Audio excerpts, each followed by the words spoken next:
Bismillahirrahmanirrahim. Assalamualaikum warahmatullahi wabarakatuh. Perkenalkan, nama saya Faradina Bahtiar. Saya merupakan dosen di program studi fisioterapi program sarjana Fakultas Ilmu Kesehatan UPN Veteran Jakarta. Salah satu mata kuliah yang saya ampu adalah mata kuliah Neuroscience.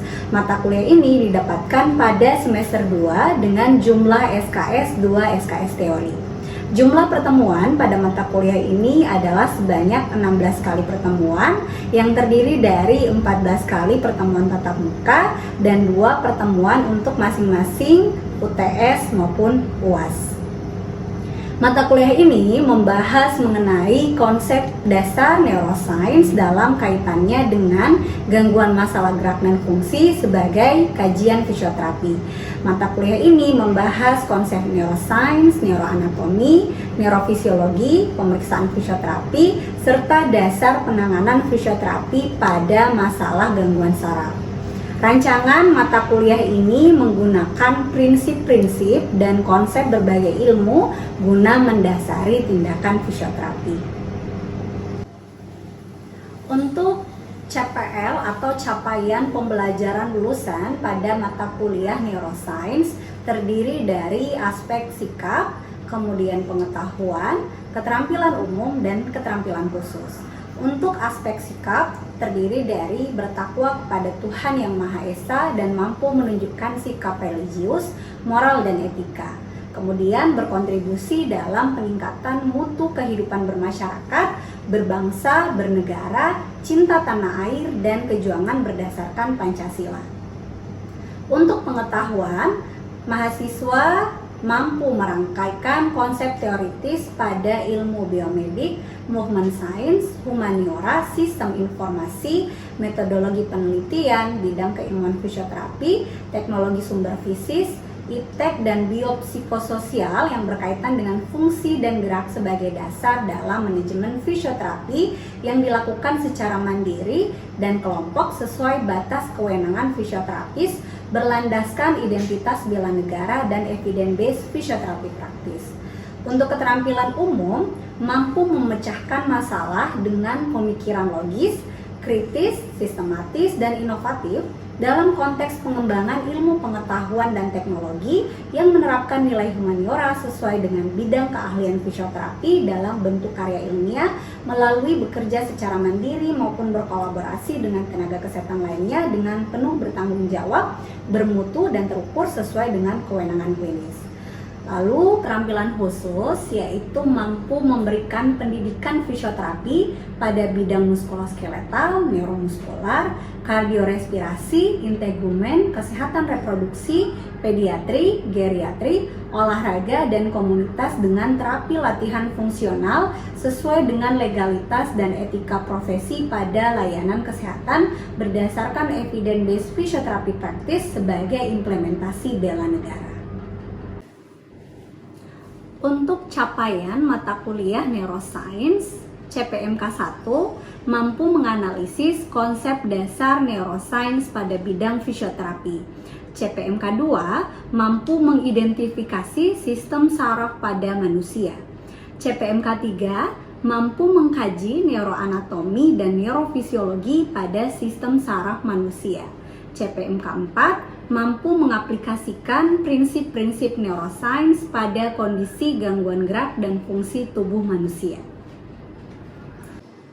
Untuk referensi pada mata kuliah Neuroscience dapat menggunakan textbook dengan judul Neuroscience 6th Edition Oxford University Press dari Proofday et al. Kemudian Neuroscience ebook Fundamentals for Rehabilitation dari Elsevier Health Sciences yang ditulis oleh Landy Edman et al. Lalu textbook yang lain yaitu adalah Cognitive Neuroscience Sunderland oleh Proof et al. Dan beberapa textbook yaitu Fisioterapi Neurologi dan Pengukuran Fisioterapi Neurologi. Berikut adalah salah satu cuplikan video mengajar saya pada salah satu pertemuan di mata kuliah Neuroscience. Bismillahirrahmanirrahim. Assalamualaikum warahmatullahi wabarakatuh. Waalaikumsalam warahmatullahi wabarakatuh. Selamat pagi dan salam sejahtera untuk kita semua. Puji dan syukur kita panjatkan kehadirat Tuhan Yang Maha Esa karena kita diberikan kesehatan dan kesempatan untuk dapat hadir ya pada mata kuliah Neuroscience. Hari ini pertemuan ke-14 ya. Sebelum kita mulai, saya mau minta kesediaan dari ketua kelas ya untuk memimpin doa. Silahkan ketua kelas. Sebelum kita mulai belajar, alhamdulillah kita berdoa dipersilakan.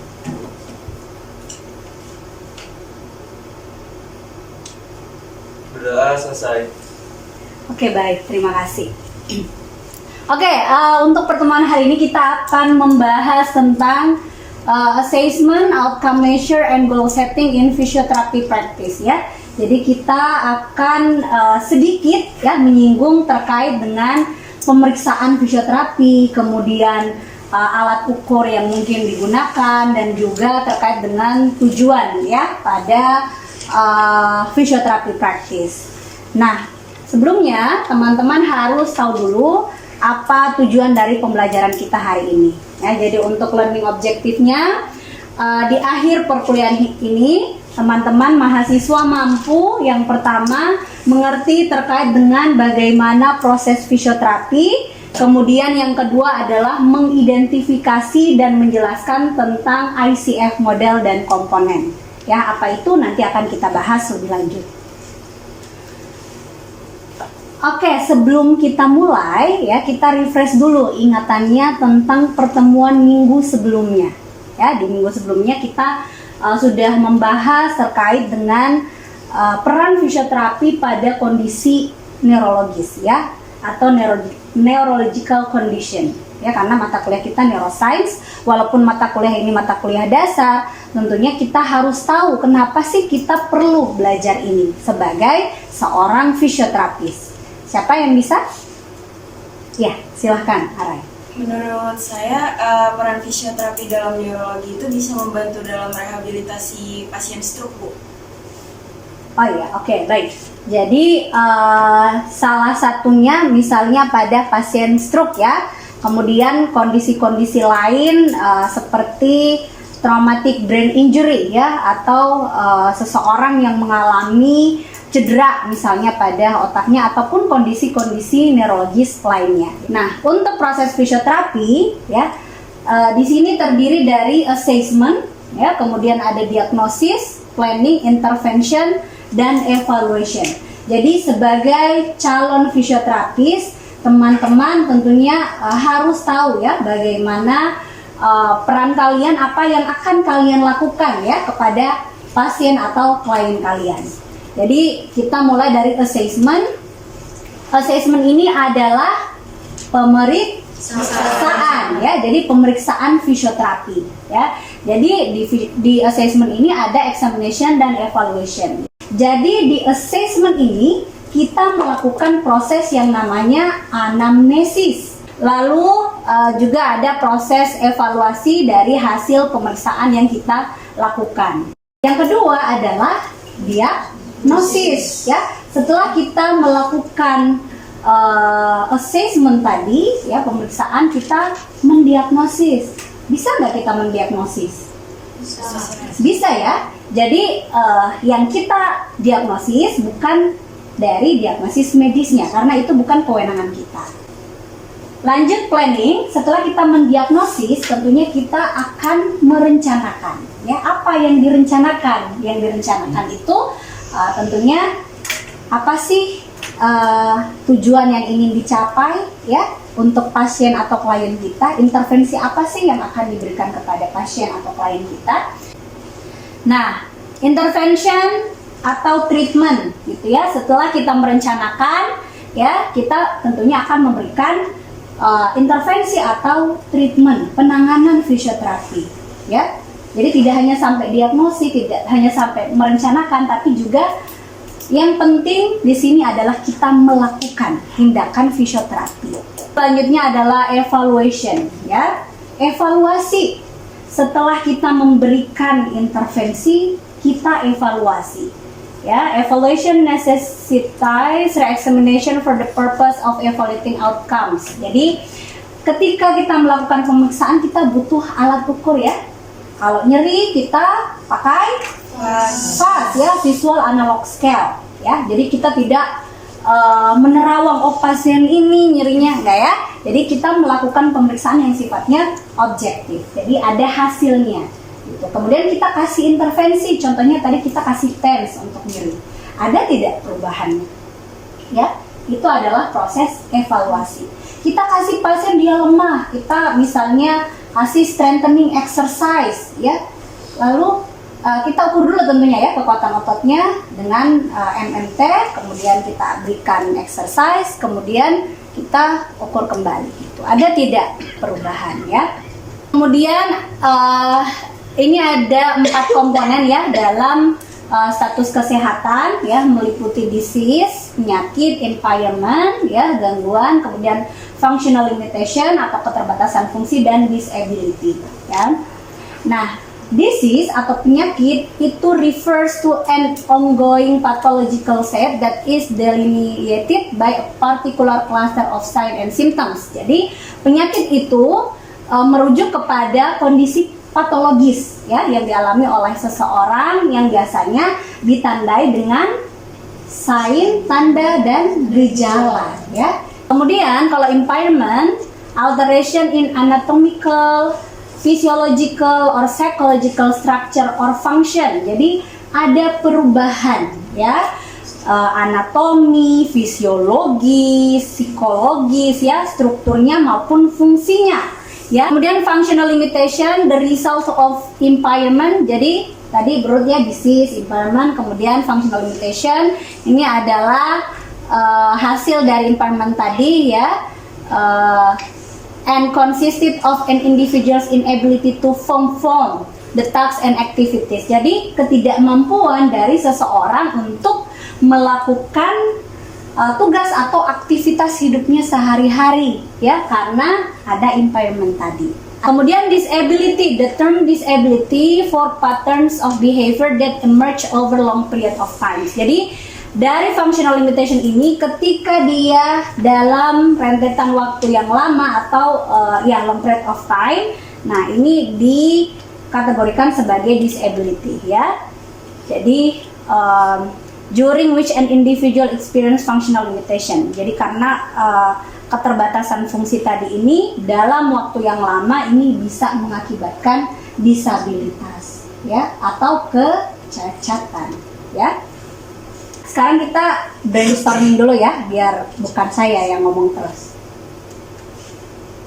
Nah, ada yang tahu International Classification of Functioning, Disability and Health atau ICF? Belum pernah dengar ya? Belum. Oke, tidak apa-apa. Kita singgung sedikit tentang ICF ya, karena memang teman-teman masih di semester 2 ya. Jadi mungkin belum dapat tentang ini. Oke, jadi ICF itu adalah framework for describing and organizing information on functioning and disability. Jadi ICF tadi ini dia merupakan standar language, bahasa atau framework yang digunakan untuk mengcapture bagaimana orang with health condition function in their daily life rather than focusing on their diagnosis or the presence or absence of disease. Jadi dalam kita menentukan diagnosis kepada pasien ya, menentukan kondisi pasien seperti apa dari sisi fisioterapi, kita bisa menggunakan ICF ini. Jadi ICF ini adalah framework atau bahasa standar yang digunakan secara internasional ya untuk mendeskripsikan kondisi dari pasien seperti itu ya. Tapi dia fokusnya tidak langsung kepada ada tidaknya suatu penyakit, tetapi lebih berfokus kepada fungsi dari kehidupan sehari-hari pasien yang mungkin akan terbatas dari kondisinya, gitu ya. Nah, ini adalah komponen dari ICF. ICF ada 3 komponen di sini ya. Yang pertama adalah body function and structure ya, kemudian activities and participation, lalu ada environmental factors. Yang pertama adalah body function and structures.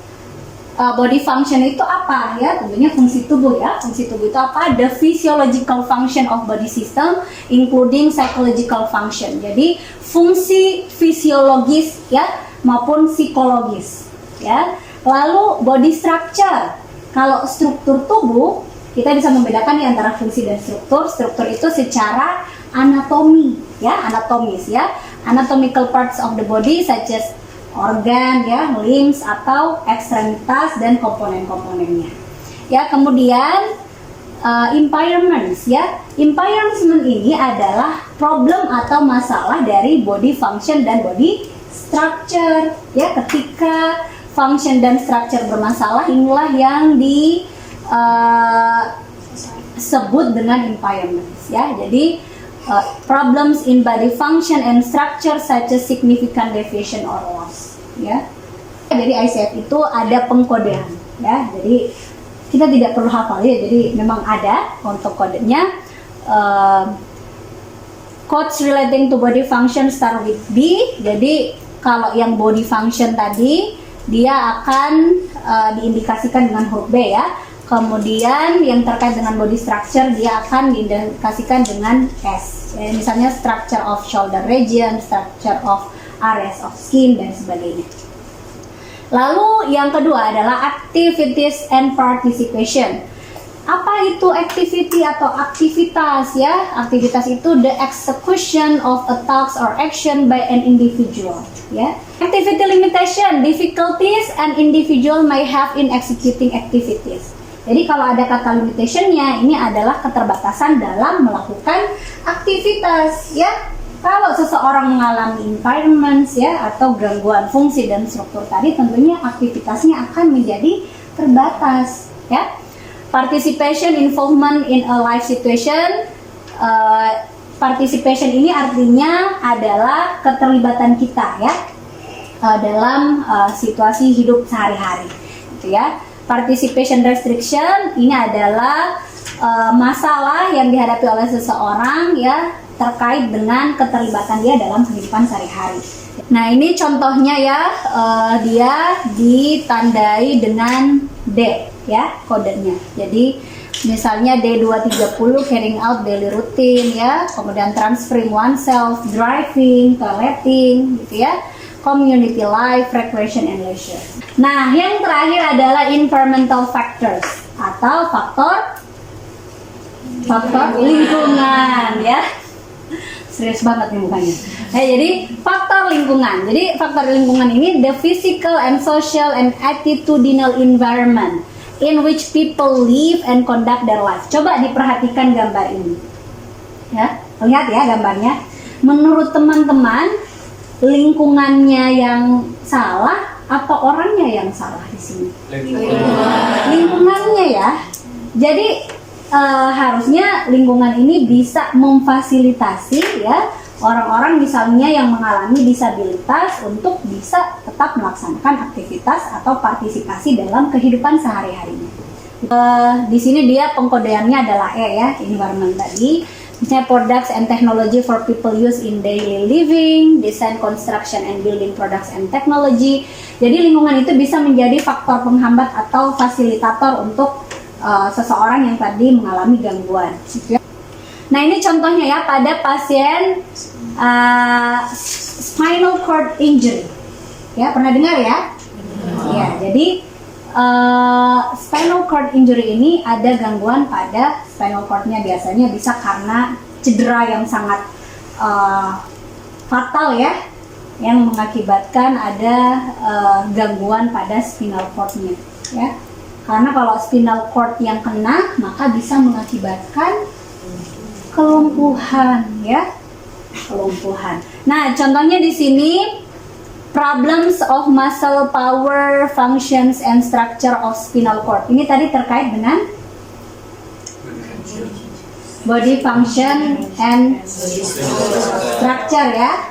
Kemudian difficulty moving and walking. Activity limitation, pintar banget. Activity limitation and participation ya. Kemudian restricted participation in employment. Ini tadi yang activity limitation ya, yang ini adalah partisipasi terkait dengan keterlibatannya ya. Misalnya dia akhirnya tidak bisa bekerja karena susah untuk berjalan ataupun bergerak ya, berpindah gitu ya. Kemudian public transport, building design ini merupakan beres masuk environmental factor, good ya, termasuk juga ini ya, cirinya dia adalah laki-laki berusia 30 tahun ya. Oke, sudah tadi yang saya jelaskan ya. Mungkin ada teman-teman yang ingin bertanya, silakan. Baik Ibu, terima kasih untuk kesempatan bertanyanya. Saya Disayu dengan NIM 032, izin bertanya untuk proses fisioterapi tadi, mengapa evaluasi itu penting dilakukan dalam proses fisioterapi? Oke, baik. Bagus sekali ya pertanyaan Disayu. Jadi Disayu menanyakan terkait bagaimana sih peran fisioterapi terkait dengan evaluasi. Kenapa evaluasi itu menjadi penting ya bagi seorang fisioterapis ya. Saya tidak mau jawab dulu, mungkin dari teman-teman ada yang bisa membantu saya untuk menjawab. Silakan. Saya izin jawab. Ya, silakan. Baik, terima kasih atas kesempatannya, Ibu Faradina. Saya izin menjawab. Perkenalkan saya Syahnas Pasya Syahrani dengan NIM 211071536. Saya izin menjawab tadi pertanyaan dari Disayu, mengapa proses evaluasi itu penting pada tahap fisioterapi. Jadi kalau menurut saya mungkin evaluasi itu peran kita, proses kita dalam mengukur kemajuan kita setelah kita melakukan tadi yang sudah Ibu jelaskan, yaitu assessment, diagnosis, intervention. Jadi di evaluasi kita bisa mengukur dan juga menentukan ke depannya apakah perawatan berlanjut atau mungkin perawatan diberhentikan, dan bagaimana perawatan pasca perawatan fisioterapi itu, dan juga memaksimalkan parameter pencapaian pemulihan pasien dalam perawatan fisioterapi. Mungkin seperti itu. Oke, terima kasih. Namanya siapa? Syahnas itu. Syahnas. Applause dulu untuk Syahnas. Terima kasih. Gimana Disayu? Saya tidak perlu jawab ya. Ya, jadi tentunya evaluasi itu menjadi proses yang penting ya, karena kita tidak tahu bahwa intervensi atau penanganan kita ataupun dari pemeriksaan kita itu sudah sesuai atau tidak kalau kita tidak melakukan yang namanya evaluasi gitu ya. Jadi di evaluasi ini kita merefleksikan diri kita sebagai seorang fisioterapi. Cocok nggak pasien ini saya kasih intervensi A misalnya ya, ada tidak perubahannya ya. Saya kasih dia TENS, pasiennya mengalami nyeri, ada nggak perubahan? Misalnya dari nilai FAS-nya yang 8 turun nggak atau justru naik gitu ya. Saya kasih dia strengthening exercise, penguatan ya. Kita evaluasi, ada nggak perubahan? Dari yang lemah misalnya nilai ototnya 0 atau misalnya 1 gitu, ada nggak peningkatan untuk kekuatan ototnya ya.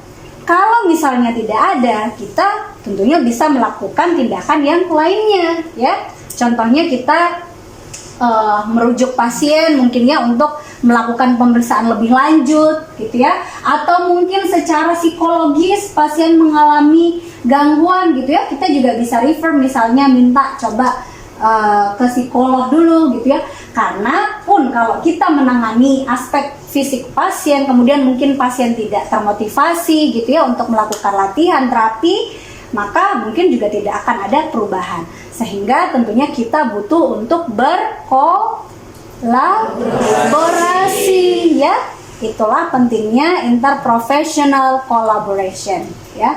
Kita butuh tenaga profesional, tenaga kesehatan lainnya. Makanya penting untuk melakukan evaluasi karena semuanya akan terkait dengan kepentingan dan kebutuhan dari pasien ya, karena pasien center saat ini, bukan dari ego kita gitu ya. Oh harusnya pasiennya baik-baik saja gitu ya, saya lanjutkan aja intervensinya gitu ya. Nggak mungkin saya salah dalam memberikan intervensi, tidak boleh seperti itu ya. Kita punya evaluasi untuk melihat bagaimana kemajuan dari kondisi pasien. Seperti itu. Bisa dijawab ya? Terima kasih Bu dan Syahnas. Oke, thank you. Jadi kesimpulan untuk hari ini, physiotherapy provides services to individuals and population and is an independent practitioner as well as member of health service provider team. Sebagai seorang fisioterapi ya, kita menyediakan pelayanan baik kepada individu maupun populasi yang dimana kita merupakan practitioner atau seorang praktisi yang independen. Ya, kita adalah praktisi yang independen yang bisa melakukan proses fisioterapi ya, yang meliputi tadi yang pertama assessment, diagnosis, planning, intervensi, evaluasi. Ujiannya semua semoga dapat 100 ya. Kemudian yang kedua ini sudah tadi ya kita simpulkan. Jadi proses fisioterapi itu meliputi tadi assessment ya, pemeriksaan, kemudian kita mendiagnosis, merencanakan atau planning ya, intervention, pemberian treatment atau tindakan, lalu melakukan evaluasi. Oke, paham ya sampai sini ya? Paham. Ya, ini adalah referensinya, teman-teman juga nanti bisa cari-cari ya. Kalian kan generasi apa? Gen Z ya. Jadi kalau digital tentunya teman-teman lah yang lebih paham. Silahkan berselancar untuk hal-hal yang penting ya. Untuk minggu depan ya, pertemuan selanjutnya kita akan membahas tentang basic of nerve injury rehabilitation. Jadi basic of nerve injury rehabilitation terkait dengan bagaimana kita sebagai seorang fisioterapi bisa melakukan tindakan rehabilitasi atau tindakan fisioterapi ya pada gangguan saraf ya yang sifatnya basic ya, karena teman-teman masih di semester awal. Jadi memberikan gambaran saja apa yang intervensi yang bisa kita lakukan untuk nerve injury ini. Physical therapy, today it hurts, tomorrow it works ya. Terima kasih, mungkin itu yang bisa saya sampaikan.